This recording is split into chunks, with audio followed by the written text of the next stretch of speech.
Well, I'm glad you asked.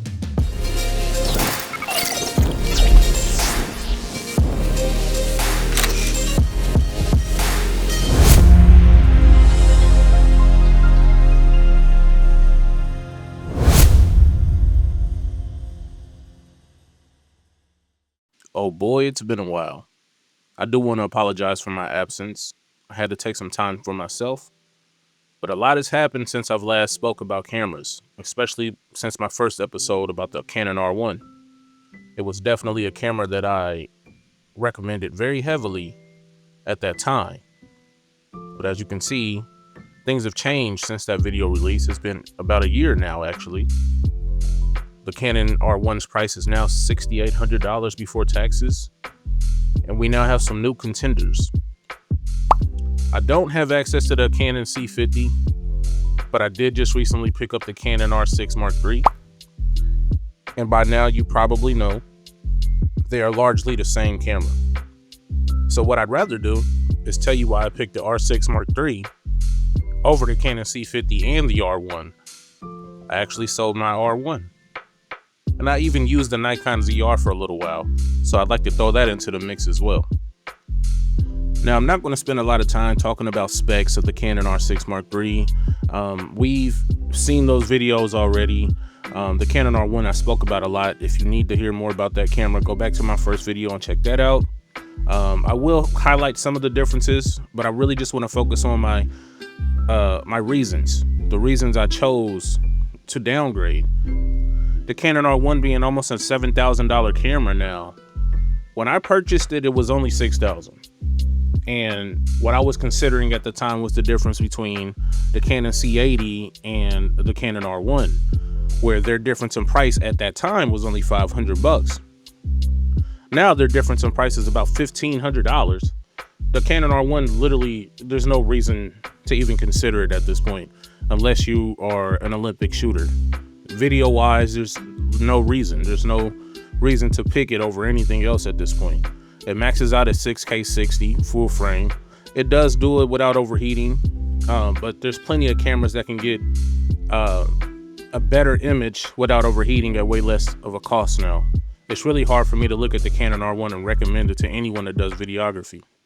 The specs are still great, but now we have new contenders. By the way, have any of you ever heard this album? It's not sponsored or anything, but if you haven't heard it, I'd skip it. So why did I pick the Canon R6 Mark III over the Canon C50?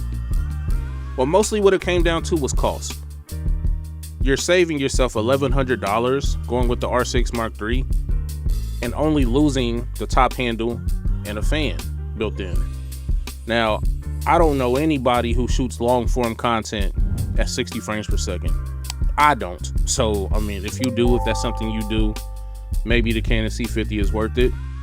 But if we're talking the same specs, I'm going to tell you something I think a lot of people overlook with the ease of using a camera. Of course, having a cinema body is awesome, but sometimes there's just too many options. There's too many things you have to tinker with. There's too many modes you have to set up. One thing I really enjoyed about the R6 body line is the top dial. Setting up custom modes 1, 2, and 3 for video, it just makes life so much easier. My first mode on this camera is 100% the 7K open gate at 24 frames per second. My second mode is 7K non-open gate at 24 frames per second. And then the third custom mode, 7K at 60 frames per second. I just switched them with a dial. I just switched them with a flip. I don't have to worry about going into the menu, making sure I'm on the right mode, switching to it and possibly missing the shot where this literally takes me a second to get everything exactly where I want it. This is basically your speed demon when it comes to hybrid. And I'm a true hybrid shooter. I need my camera to do just as good with photos as it does with video.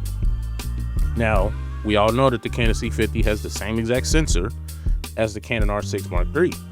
But if you want to use any type of flash, the Canon C50 doesn't allow you to do so. There's no flash sync. I do flash. I love flash. I love manipulating light. So I need that, you know, personally. I need flash capabilities. Now, I still have my R5 Mark II, and to be honest with you, that's maybe for another video, but I've been considering dropping that as well to just have 2 R6 Mark IIIs. Using this camera has just been a joy.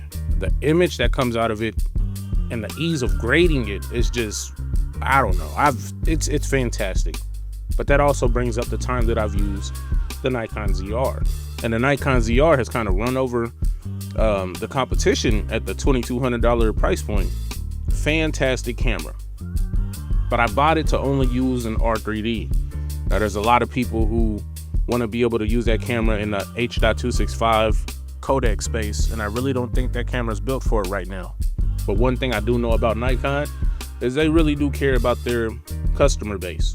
And I'm sure that camera's going to have a lot of updates coming soon. But what made me get rid of the Nikon ZR was the rising prices of storage now. But my CF Express Type Bs that I use, the 2 terabyte that I have at one point only cost about $300. Now it's at $500, $600. And I'm not considering, I mean, I have these cards now, I have everything now, but the problem is if any of them happen to fail, to get back into that system is going to cost me way more than it's worth.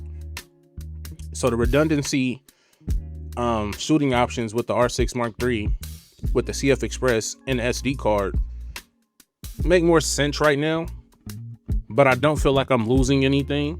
R3D is amazing to shoot with. I want to show you a few scenes that I shot on the ZR, a few shots that I did. But Canon Log 2 also provides me a very good experience. And I actually get a higher quality now as well with OpenGate. And that's something the Nikon ZR doesn't have as well. So to conclude my thoughts here, the Canon R6 Mark III has become my champion.